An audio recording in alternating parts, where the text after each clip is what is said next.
Halo teman-teman semua, selamat datang kembali di video kami. Pada video kali ini kita nggak ngapa-ngapain, kita cuma ngopi-ngopi aja, ngeteh, sambil ngerokok. Lalu kita mau cerita-cerita pengalaman puncak. Berhubung ini malam, jadi kayaknya seru nih buat nyeritain pengalaman-pengalaman yang mistis. Jadi kami punya satu pengalaman yang cukup di luar nalar menurut kami. Waktu itu pengalaman kami waktu nanjak ke Cikuray. Pada waktu itu tahun 2017 akhir, kalau nggak salah September. Kalau tanggalnya kita nggak lupa lagi. Nah jadi waktu itu kan 2017 lagi happeningnya tuh nanjak gunung gitu di YouTube kan banyak gitu. Nah kita pada waktu itu ada 6 orang. Kami udah lama nggak nanjak, dan pada saat 2017 itu September kami kepacu lagi buat naik Cikuray. Nah kenapa Gunung Cikuray? Karena kami ini pribumi asli Cikuray. Nah jadi kami tinggal di kaki Gunung Cikuray. Kami berangkat sekitar 6 orang yang terdiri dari saya sendiri, terus Dendi, terus ada Bang Putra, ada Ule, ada Robi, dan ada temen ceweknya Dendi yaitu namanya Cindy. Nah, singkat cerita, kita udah persiapan nih, udah nyiapin segala perlengkapan kebutuhan buat nanjak. Kalau nggak salah waktu itu kita nanjak hari Kamis. Nah setelah hari H kita nih ngumpul, kecuali Dendi jemput dulu temen ceweknya Cindy. Nah sekitaran jam 6 kita berangkat OTW. Oh iya, sebelumnya kita mau ngasih tahu dulu, dari kampung kita ini kan ada jalur pribadi yang mungkin kalian belum pernah dengar, namanya jalur Cianjuang. Nah ya seperti yang kalian tahu, Cikuray punya beberapa jalur seperti Pemancar gitu, terus Tapak Gerot, terus ada juga yang dari Cikajang gitu. Jadi kita udah sampai di jalur Pamalayan. Nah kita pengen nyobain jalur Pamalayan. Sekitaran Juhur kita udah lewatin pos 1. Nah kita nggak ngeh nih kalau ada salah satu teman kita yaitu Robi, dia ketinggalan jauh di belakang, ada beberapa ratus meter, udah kecil lah kelihatannya gitu. Dan spontan aja waktu itu saya, Dendi, dan Ule lari tuh nyamperin Robi. Dan ternyata pas disamperin, Robi itu kena kram kaki.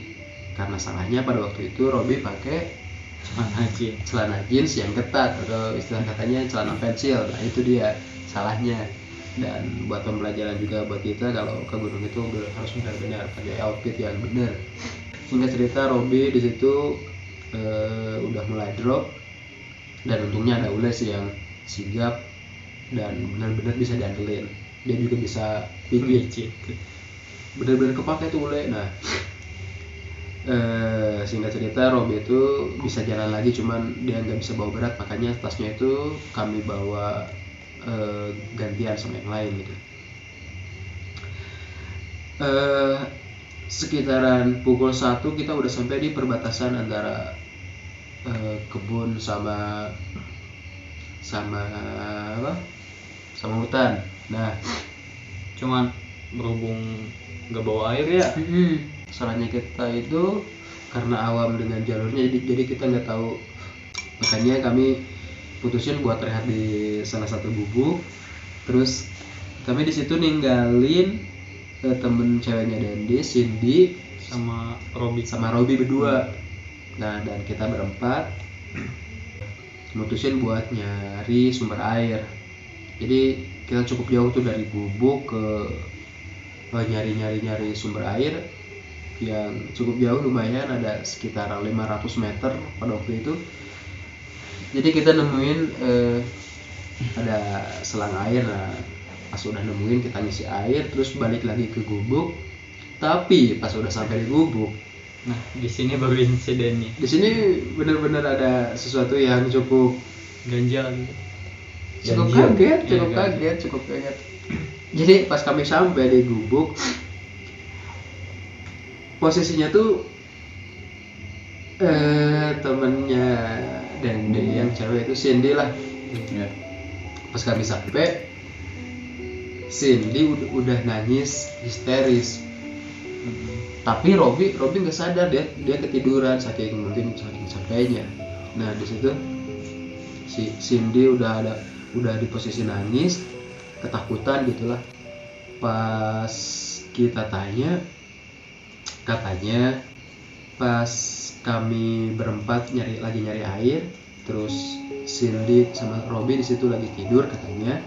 Nah jadi ada kayak Gangguan gitu. Jadi gangguan dia tangannya itu kayak dipegang sampai pergelangannya itu pada merah. iya, Dan kenceng banget gitulah pokoknya. tuh yang di posisi di situ kan ada Cuman ada Robby. Iya, Cuman si Robby. doang.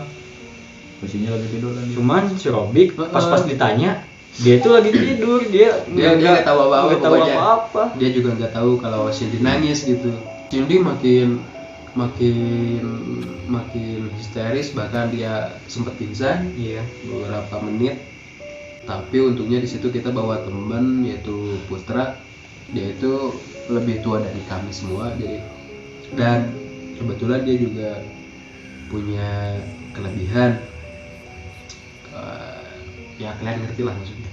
Nah jadi pada waktu itu dia coba menetralisir kondisi Cindy dan ditemuin fakta kalau dari start perjalanan kita di bawah, kita itu udah ada yang ngikutin, kata Putra gitu. Dia juga baru tahu pas Cindy Lagi ada halangan. nah itu dia.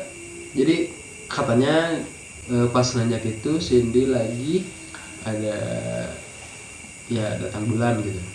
Itu sesuatu yang fatal buat kita semua yang pada waktu itu nanjak. Jadi buat pembelajaran juga nih, kalau cewek lagi datang bulan nggak disaranin buat nanjak lah. Soalnya kena fisik juga ya. Kalau lagi datang bulan kan si cewek suka moodnya agak baik, terus bawaannya apa itu perutnya suka kayak yang sakit-sakit gitu. Ya pokoknya badannya drop, mental juga nggak stabil. Dan kami baru tahu pas sudah di atas, sudah jauh. Jadi tapi itu apa? Pas waktu itu kita sempat debat kalau antara lanjutin perjalanan atau mending turun lagi. Cukup lama itu, beberapa sekitar 20 menit kita diskusiin. Dan kita sempat saya pribadi sempat nyaranin buat stop perjalanan, dan bahkan saya saranin buat turun. Cuman pada waktu itu ketika Cindy udah pulih, udah fit lagi,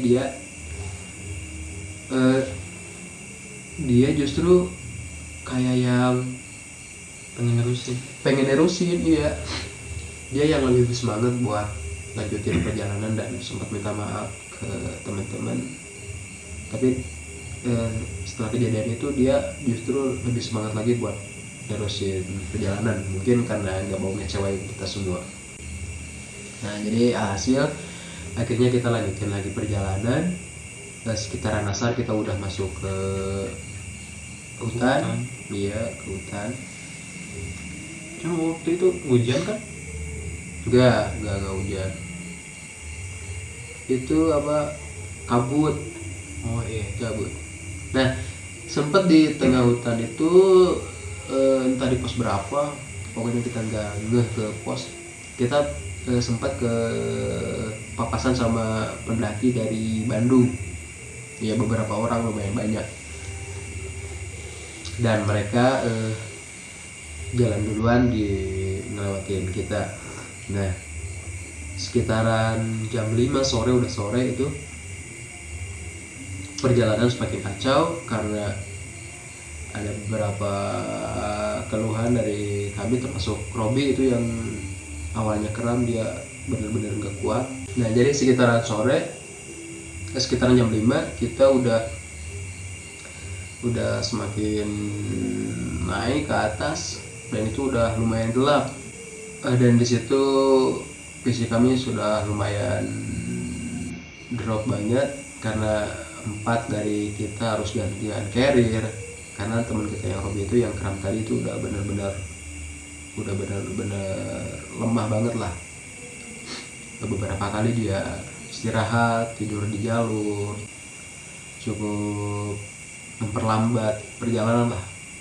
Dan akhirnya kita ke Maghriban di tengah jalur. Dan yang lebih memberatkan perjalanan pada waktu itu kondisi Cindy, karena kondisi Cindy sendiri pada waktu itu cukup mengkhawatirkan. Tingkahnya semakin aneh, dan beberapa kali dia ngalamin kesurupan. Nah ini akhirnya kami berempat tuh cukup kewalahan. Dan sekitaran jam 7 kita udah sampai di pos berapa ya pada waktu itu, pokoknya tinggal beberapa meter lagi menuju puncak. Karena kabut juga cukup tebal, jarak pandang juga nggak terlalu jauh.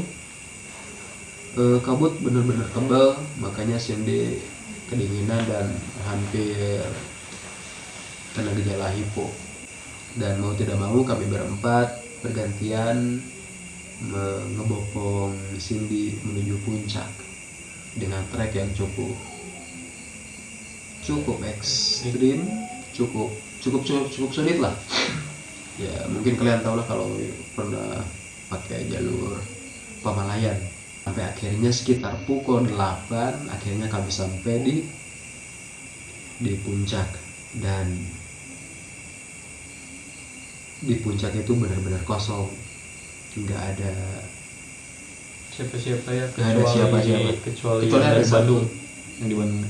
Oh ya, yang dari Bandung itu ngecampnya itu ada di puncak sebelah timur, yang dari jalur Pemancar dia ngecampnya di sana. Kalau kami di jalur sebelah barat lah, yang agak landai gitu. Nah kami ngecamp di situ, dan benar-benar satu tenda cuma kami di situ. Nah dan setelah sampai puncak, keadaan tidak semakin membaik karena Cindy kembali pingsan, terus kondisi Robi juga drop. Waktu juga semakin malam, sekitar jam 9, kami masih belum diriin tenda. Jadi kami di situ bagi tugas, yang satu buat masak air, buat yang ngehangatin badan. Ya. Saya pribadi di situ dibagi tugas ya, untuk kan kondisi udah malam tuh. Saya disuruh masak air lah, bikin kopi, bikin segala macam gitu, biar agak untuk ngestabilin lagi kondisi kita yang dari bawah udah Dingin soalnya. Iya, udah capek, terus kena kabut juga yang udah kayak gerimis gitu ya. Tebal banget soalnya kabutnya. Nah yang 3 ada Budi, terus Ule sama Putra. Mereka tuh nyari kayu buat tiang. Buat tiang kan. Soalnya kita kepake tenda. Iya, soalnya pakai tenda itu. Sampai jam 10, kisaran jam 10, terus tenda udah berdiri tuh. Cuman pas saya bilang ke sini untuk segera masuk tenda gitu, dia kayak gak mau gitu, kayak pengen duduk di situ aja. Sampai dipaksa juga, ya tetap gak mau. Di situ mulai mencekam bro. kami pun ya bingung gitu harus ngapain. Ya pada waktu itu ya yang lain udah pada masuk tenda, udah beresin keril yang segala macam lah. Saya ditinggal tuh berdua sama Cindy di luar karena Cindy gak mau dibujuk masuk tenda. Ya saya ajak ngobrol dulu gitu, cuman dia gak ngejawab. Di situ pokoknya dia udah bukan Cindy lah, kami nangkapnya kayak gitu, dia udah ada yang nempel. Iya, di situ saya bilang tuh ke si Bang Putra kan, iya si Bang Putra punya kayak kelebihan gitu. Nah pas ditanya sama si Bang Putra, dia baru mau menjawab, cuman nadanya udah beda, kayak dia tuh kayak kesal gitu. Ya dia ngambek, dia ngebentak. Nah pas udah Cindy ngamuk, Cindy ini, dia tuh sempat lagi pingsan ya. Biasa. Itu di situ kita berusaha untuk membopong Cindy masuk ke tenda. Sudah masuk tenda, nggak lama kemudian dia tuh langsung berontak lagi, langsung kesurupan lagi. Pokoknya malam itu benar-benar mencekam.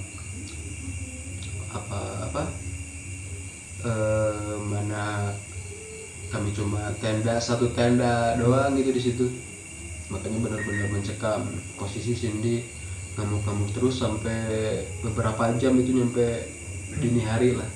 Alhamdulillah, tapi pada menjelang subuh Cindy udah agak mendingan, dia udah reda dari ngamuk-ngamuknya dan dia bisa tidur di situ, dan kami juga semua istirahat. Kemudian paginya kami pun bangun biasa-biasa, nggak nyeritain masalah-masalah semalam karena mungkin nggak pantas lah buat diobrolin lagi. Takutnya Cindy malah makin ya kami menjaga perasaan Cindy lah, karena pada waktu itu emang benar-benar nggak ada jadwal apapun, kita benar-benar free. Makanya kita rencanain ngecamp 2 malam dan persediaan pun cukup banyak. Nah jadi dari pagi sampai siang tuh kita have fun aja gitu, main-main, bercanda, semua makan gitu, ngobrol, sharing, dan foto-foto tentunya. Dendi sama Putra, saya tuh drop posisinya, udah badan udah kayak meriang gitu ya. Berdua sama si Bang Putra, dia cuma bisa di tenda sama Putra gitu tidur. Pada waktu itu pada pas paginya itu posisinya udah banyak tenda, mungkin yang samit subuh gitu ya, baru nyampe subuh gitu, udah banyak tenda lah, ada beberapa tenda. Nah pas sorenya itu kami kan seru-seruan tuh, ketawa-ketawa. Cindy juga sampai bener-bener ngakak gitu, kegirangan, senang dia lah. Nah ada tukang tahu yang ujuk-ujuk nyeletuk kayak gini, jangan terlalu berisik, jangan terlalu apa istilahnya ya, jangan terlalu kegirangan lah gitu bercanda-bercandanya. Nah kita tuh nggak terlalu dengerin lah kata-kata si bapak itu. Dia kebelet mau buang air kecil.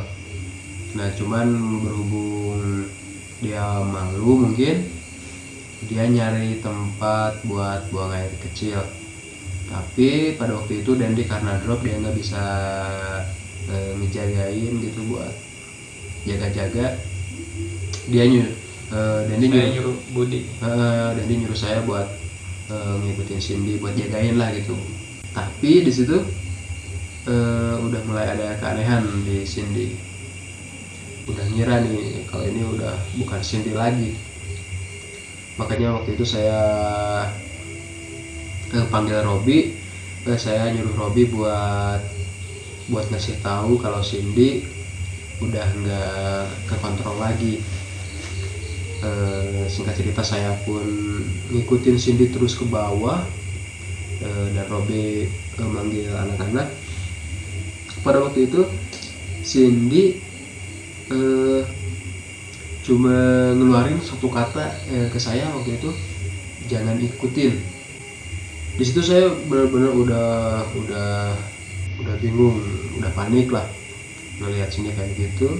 Mana cuma tinggal saya berdua sama Cindy, dan disitulah terjadi momen yang cukup memilukan buat saya pribadi dan juga teman-teman lah ke depannya.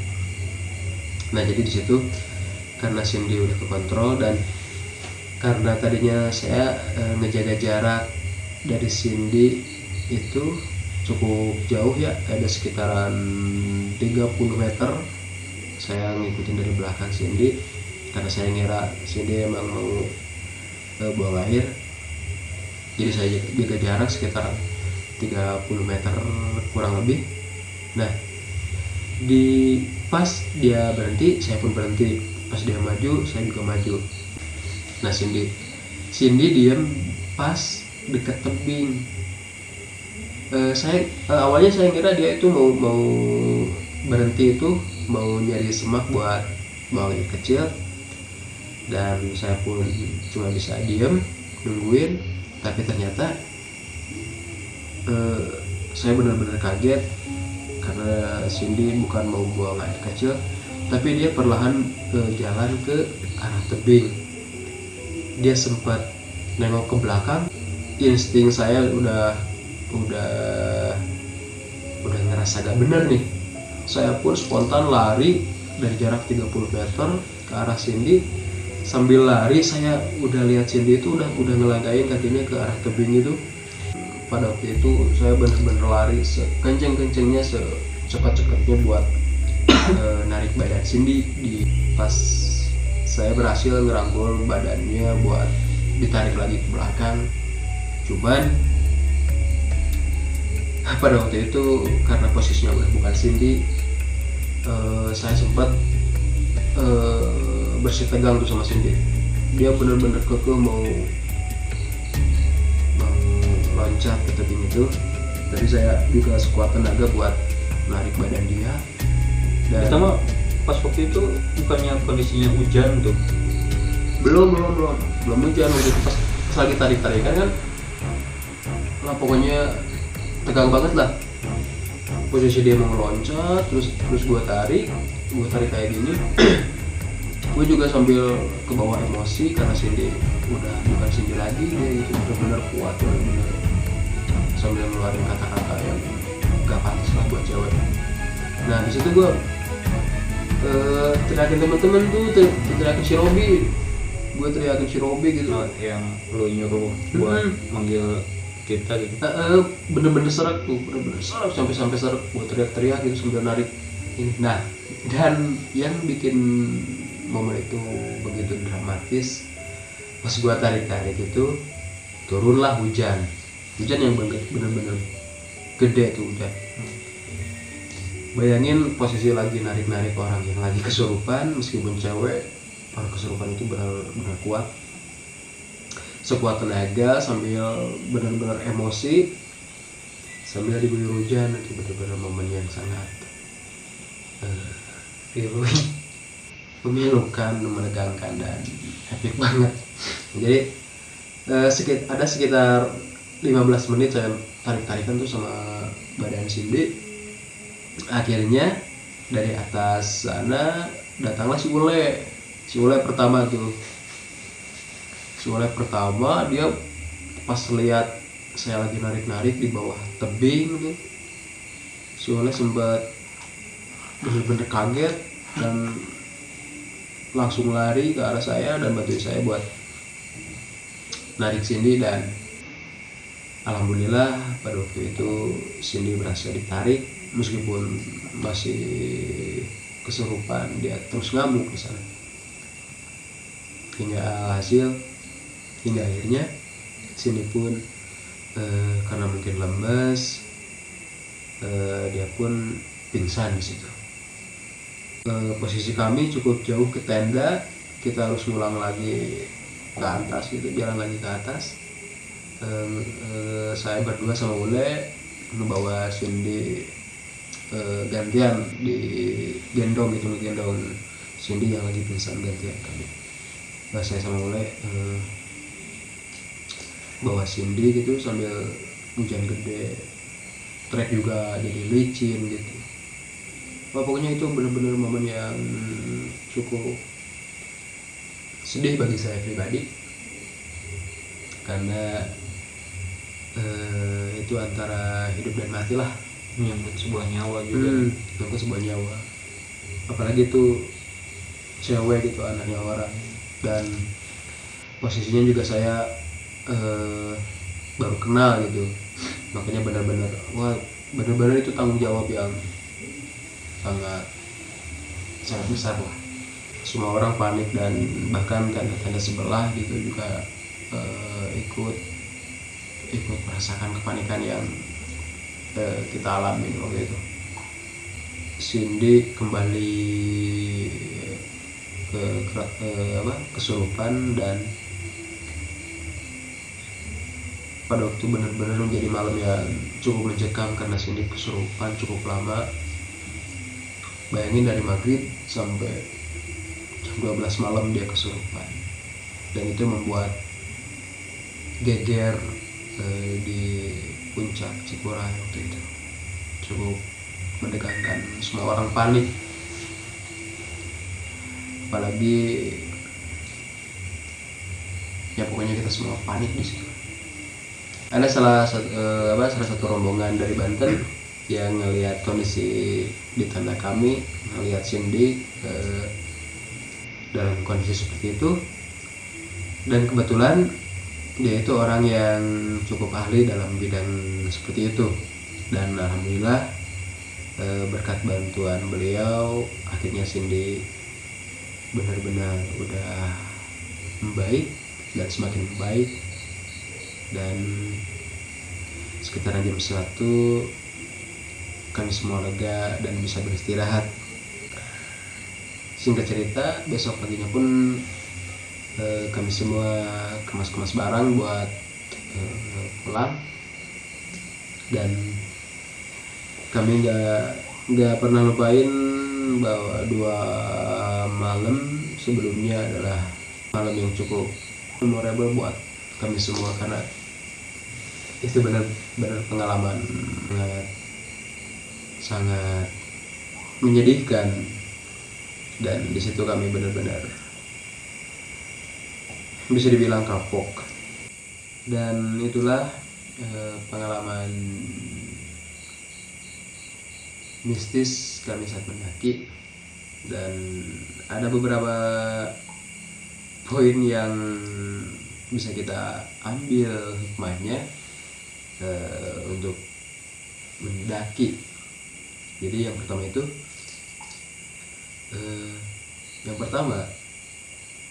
kita harus jadi pendaki yang pinter lah, entah itu kesiapan, mental, dan pokoknya segala macamnya.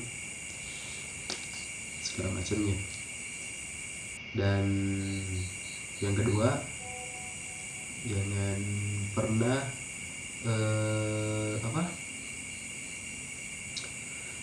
pernah hirauin yang namanya panterangan, karena panterangan itu bisa dibilang sebuah aturan, dan kita gak boleh melanggar panterangan. Kita tidak perlu mempercayainya terlalu dalam, tapi kita perlu untuk menghormati panterangan tersebut, karena balik lagi itu demi keselamatan kita semua. Dan mungkin segitu aja yang bisa saya sampaikan, dan terima kasih untuk kalian semua yang udah dengerin cerita yang ini cerita nyata loh, beneran nyata loh.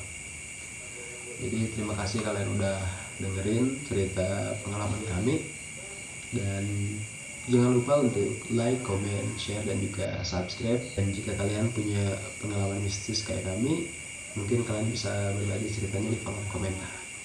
Oke, terima kasih dari saya. Dan assalamualaikum warahmatullahi wabarakatuh.